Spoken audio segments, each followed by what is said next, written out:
कहानी की शुरुआत में ये दिखाया जाता है कि नासा के कुछ अंतरिक्ष यात्री मंगल ग्रह पर अपने मिशन पर होते हैं। वे वहां मिट्टी के सैंपल इकट्ठा कर रहे होते हैं। तभी उन्हें सूचना मिलती है कि मंगल ग्रह पर एक बहुत बड़ा तूफान आने वाला है। सभी अंतरिक्ष यात्रियों को अपना मिशन रद्द करने का आदेश दिया जाता है और उन्हें जितनी जल्दी हो सके अपने फ्लाइंग ऑब्जेक्ट तक पहुंचने के लिए कहा जाता है। सभी लोग तेजी से अपने फ्लाइंग ऑब्जेक्ट की ओर बढ़ते हैं। तभी मार्क वॉटनी नाम का एक अंतरिक्ष यात्री किसी चीज से टकरा जाता है और उस भयानक तूफान में खो जाता है। उनकी कमांडर उसे बचाने की बहुत कोशिश करती है, लेकिन मार्क का कोई पता नहीं चलता और न ही उससे कोई संपर्क हो पाता है। सबको यही लगता है कि मार्क अब इस दुनिया में नहीं रहा। मजबूरन बाकी सभी अंतरिक्ष यात्री अपने फ्लाइंग ऑब्जेक्ट में बैठकर मंगल ग्रह से वापस लौट जाते हैं। लेकिन जब मंगल ग्रह पर तूफान शांत होता है तो ये दिखाया जाता है कि मार्क वॉटनी अभी भी जिंदा है। उसके शरीर में एक एंटीना का टुकड़ा उसके पेट में घुसा होता है। वो किसी तरह खुद को संभालता है और अपने कैंप तक पहुंचता है, जहां वो अपने शरीर से उस टुकड़े को बाहर निकालता है। मार्क किसी से भी संपर्क नहीं कर सकता क्योंकि संचार के सारे उपकरण तूफान में नष्ट हो चुके होते हैं। वो मंगल ग्रह पर पूरी तरह अकेला फंस चुका होता है, जबकि धरती पर सभी को यही लगता है कि वो मर चुका है। अगर उसे यहाँ से निकलना है तो उसे लगभग 4 साल इंतजार करना पड़ेगा, क्योंकि नासा का अगला मिशन इतने ही समय बाद मंगल ग्रह पर आने वाला है और वो भी करीब 3200 किलोमीटर दूर उतलेगा।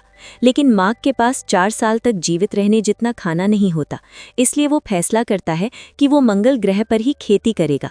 उसके पास कुछ आलू होते हैं और वो उन्हीं आलूओं को उगाने की योजना बनाता है। खेती करने के लिए उसे पानी की ज़रूरत होती है, लेकिन मंगल ग्रह पर पानी नहीं होता। अच्छी बात यह होती है कि मार्क को पता होता है कि पानी कैसे बनाया जाता है। हाइड्रोजन और ऑक्सीजन को सही मात्रा में मिलाकर जलाने से पानी बनता है। पहली बार कोशिश में गलती हो जाती है और एक छोटा विस्फोट हो जाता है, क्योंकि वो ऑक्सीजन की मात्रा सही से कैलकुलेट नहीं कर पाता। लेकिन अगली बार वो सफल हो जाता है और धीरे धीरे पानी बनना शुरू हो जाता है। इस प्रक्रिया से भाप बनती है, जो बाद में पानी की बूंदों में बदल जाती है। कुछ ही दिनों बाद वहाँ पहली बार एक पौधा अंकुरित होता है। उसे देखकर मार्क वॉटनी बहुत खुश होता है। वहीं दूसरी ओर धरती पर यह घोषणा कर दी जाती है कि मार्क वॉटनी अब इस दुनिया में नहीं रहा। पूरे मीडिया में ये खबर फैल जाती है और मार्क वॉटनी का अंतिम संस्कार भी कर दिया जाता है। लेकिन अगले ही दिन जब नासा की एक ऑपरेटर सैटेलाइट के जरिए मंगल ग्रह की तस्वीरें देख रही होती है तो उसे कुछ अजीब दिखाई देता है। मंगल पर रखे गए इक्विपमेंट्स एक जगह से दूसरी जगह शिफ्ट हो चुके होते हैं। दरअसल ये वही सोलर पैनल होते हैं जिन्हें मार्क ने खुद एक जगह से दूसरी जगह हटाया होता है। वो तुरंत अपने सीनियर्स को बुलाती है और तभी सबको समझ आ जाता है कि मार्क वॉटनी अभी भी जिंदा है। हालांकि उनके सीनियर कहते हैं कि हमें पता है कि वो जिंदा है, लेकिन जब तक हम वहां पहुंचेंगे वो भूख से मर चुका होगा। और उनका ये डर कहीं ना कहीं सही भी होता है, क्योंकि धरती से मंगल तक पहुंचने में कई महीनों का समय लगता है। मार्क के पास इतने लंबे समय तक जीवित रहने के लिए पर्याप्त खाना नहीं होता। उधर मार्क को मंगल ग्रह पर फंसे हुए कई दिन हो चुके होते हैं। उसे पता चलता है कि नासा का अगला मिशन मंगल पर 4 साल बाद उतरेगा और वो भी उसकी जगह से लगभग 3200 किलोमीटर दूर। उसे वहां तक पहुंचना होगा और ये सफर पूरा करने में उसे करीब 90 दिन लगेंगे। उसके पास एक रोवर होता है, लेकिन वो उसे दिन में 35 किलोमीटर से ज़्यादा नहीं चला सकता, क्योंकि सोलर पैनल्स को रिचार्ज करना ज़रूरी होता है। धरती पर नासा के वैज्ञानिक मार्क के लिए खाना और ज़रूरी सामान भेजने की तैयारी शुरू कर देते हैं। इस मिशन की तैयारी में करीब 3 महीने लगते हैं और स्पेसक्राफ्ट को मंगल तक पहुंचने में 9 महीने, यानी कुल मिलाकर 1 साल का समय। उधर मंगल पर मार्क की उगाई हुई आलू की फसल को 48 दिन हो चुके होते हैं। फसल उसकी उम्मीद से कहीं बेहतर होती है। वो आलू निकालता है और छोटे आलूओं को दोबारा बो देता है। मार्क समझ जाता है कि सिर्फ आलूओं के सहारे वो ज़्यादा समय तक जिंदा नहीं रह सकता, इसलिए वो नासा से संपर्क करने का तरीका ढूंढता है। वो उस जगह जाता है जहां 1997 में भेजा गया पैथफाइंडर मौजूद होता है, जिसका धरती से संपर्क टूट चुका था। धरती पर नासा की टीम सैटेलाइट के जरिए मार्क की हर हरकत पर नज़र रख रही होती है। वे समझ जाते हैं कि मार्क पैथफाइंडर को चालू करने की कोशिश कर रहा है, क्योंकि वहां उसके अलावा और कुछ भी नहीं होता। पैथफाइंडर एक पुराना सिस्टम होता है जो सिर्फ तस्वीरें भेज सकता है। मार्क कैमरे के सामने बोर्ड पकड़कर खड़ा होता है। बीच वाले बोर्ड पर लिखा होता है, क्या आपको मेरा सिग्नल मिल रहा है? धरती पर मौजूद टीम कैमरे को यस की तरफ घुमा देती है। ये देखते ही मार्क समझ जाता है कि नासा उसे देख रही है। इस बात से उसे बहुत खुशी होती है। इसके बाद मार्क और नासा एक दूसरे से कोड्स और मैसेजेस के जरिए बात करने लगते हैं। नासा उसे बताती है कि उसके लिए खाना और ज़रूरी सामान भेजा जा रहा है। मार्क को ये भी पता चलता है कि अभी तक नासा ने उसके क्रू मेंबर्स को ये खबर नहीं बताई है कि वो जिंदा है। उसका क्रू अब भी अंतरिक्ष में ही होता है। कुछ समय बाद नासा उसके क्रू को ये खबर देती है कि मार्क जिंदा है। ये सुनकर क्रू मेंबर्स बहुत खुश होते हैं, लेकिन उन्हें इस बात का अफसोस भी होता है कि उन्होंने मार्क को वहां अकेला छोड़ दिया। सब कुछ ठीक चल ही रहा होता है कि एक दिन आलू उगाने वाली जगह पर बड़ा हादसा हो जाता है। पूरा का पूरा वातावरण नष्ट हो जाता है और मार्क की सारी फसल बर्बाद हो जाती है। अब वो दोबारा खेती नहीं कर सकता। हिसाब लगाया जाता है कि उसके पास बचे हुए आलू तब तक नहीं चल पाएंगे जब तक नासा की मदद वहां पहुंचे। यानी मदद पहुंचने से पहले ही मार्क भूख से मर सकता है। इसलिए नासा उसे मैसेज भेजती है कि उसे कम से कम खाना खाना होगा। मार्क दिन में 3 बार खाने की जगह अब 2-3 दिन में सिर्फ 1 बार खाना खाने लगता है।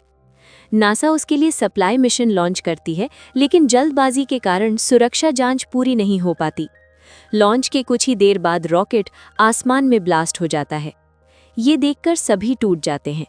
अब मार्क तक न खाना पहुंच सकता है और ना ही कोई मदद। जब ये खबर मार्क को मिलती है तो वो पूरी तरह टूट जाता है। वो नासा को एक आखिरी मैसेज भेजता है। उस मैसेज में वो लिखता है, मेरे माता पिता तक ये संदेश ज़रूर पहुंचाना। मैंने हमेशा अपना काम पूरी ईमानदारी से किया है। अगर मैं यहाँ मर भी गया तो मेरी मौत किसी नेक मकसद के लिए होगी। मैं मुश्किलों से भागा नहीं बल्कि उनका सामना किया है। इसके बाद मार्क वॉटनी पूरी तरह से उम्मीद खो चुका होता है। इसी बीच चीन नासा की मदद करने का फैसला करता है, क्योंकि उनके पास स्पेस मिशन को लॉन्च करने की पूरी तैयारी होती है। नासा अब चीन की मदद से दोबारा सप्लाई मिशन लॉन्च करने की तैयारी करता है। यहीं पर एक वैज्ञानिक होता है जिसका नाम रिच पर्नेल होता है। वो एस्ट्रोडायनामिक्स एक्सपर्ट होता है और मार्क वॉटनी को बचाने का एक अनोखा तरीका बताता है। वो कहता है कि जो स्पेसशिप बाकी क्रू को धरती पर वापस ला रहा है, अगर वो सीधे धरती पर आने के बजाय धरती का एक चक्कर लगाए तो उस दौरान नासा उस स्पेसशिप को ज़रूरी सामान भेज सकती है।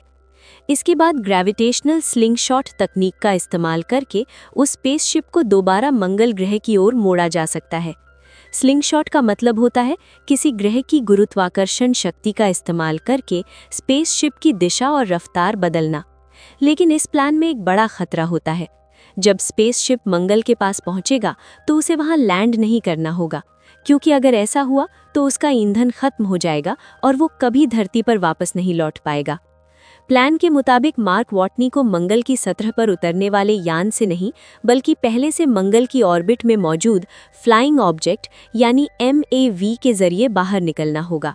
जब मार्क स्पेस में आएगा तब उसके बाकी क्रू मेंबर्स उसे वहीं पकड़ लेंगे। लेकिन ये फैसला आसान नहीं होता। नासा किसी एक इंसान को बचाने के लिए 5 अंतरिक्ष यात्रियों की जान खतरे में नहीं डालना चाहता। अगर ये प्लान अपनाया जाता है तो मार्क तक समय से पहले पहुंचा जा सकता है, लेकिन बाकी क्रू का मिशन करीब 533 दिन और लंबा हो जाएगा। इसीलिए नासा आधिकारिक तौर पर इस प्लान को खारिज कर देता है। वहीं मंगल ग्रह पर मार्क वॉटनी उस काम को पूरा करने लगता है जो तूफान की वजह से अधूरा रह गया था। उधर रिच पर्नेल चोरी छिपे ये पूरा प्लान मार्क के क्रू मेंबर्स तक पहुंचा देता है। नासा की अनुमति के बिना ही क्रू मार्क को बचाने का फैसला कर लेता है। जब नासा को पता चलता है कि स्पेसशिप की दिशा बदल चुकी है तो उन्हें समझ आ जाता है कि क्रू वापस मार्क को लेने जा रहा है। अब नासा और चीन मिलकर उन्हें ज़रूरी सामान भेजते हैं। वहीं मंगल पर मार्क उस MAV की ओर रवाना हो जाता है, जिससे उसे मंगल की ऑर्बिट से बाहर निकलना होता है। लंबे और मुश्किल सफ़र के बाद वो उस जगह पहुंच जाता है जहां से MAV लॉन्च किया जा सकता है। लेकिन समस्या ये होती है कि MAV का वज़न बहुत ज़्यादा होता है। अगर वज़न कम नहीं किया गया तो वो स्पेस तक पहुंच ही नहीं पाएगा। इसलिए मार्क को अपने फ्लाइंग ऑब्जेक्ट से लगभग सारा सामान निकालकर बाहर फेंकना पड़ता है, ताकि उसका वज़न काफ़ी हद तक कम हो सके। अब वो एक बेहद जोखिम भरे यान में बैठकर टेक ऑफ करता है, जिससे स्पेस तक पहुंचना लगभग नामुमकिन लगता है। पूरी दुनिया इस मिशन को लाइव देख रही होती है। मार्क टेक ऑफ करता है और उसका यान धीरे धीरे अंतरिक्ष की ओर बढ़ने लगता है। अंतरिक्ष में पहुंचते ही वो बेहोश हो जाता है, लेकिन कुछ देर बाद उसे होश आ जाता है और सब राहत की सांस लेते हैं। अब एक नई परेशानी सामने आती है। मार्क की स्पीड बहुत ज्यादा होती है और उसे पकड़ना आसान नहीं होता। मार्क सुझाव देता है कि वो अपने स्पेस सूट में छेद करके हवा को बाहर निकालेगा और उसी से खुद को दिशा देकर क्रू तक पहुंचेगा।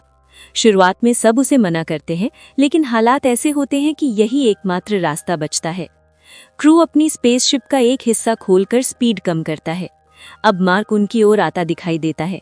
कमांडर एक फ्लाइंग चेयर के जरिए मार्क को पकड़ने की कोशिश करती है, लेकिन रस्सी टूट जाती है। आखिरी कोशिश में मार्क अपने स्पेस सूट में छेद करता है।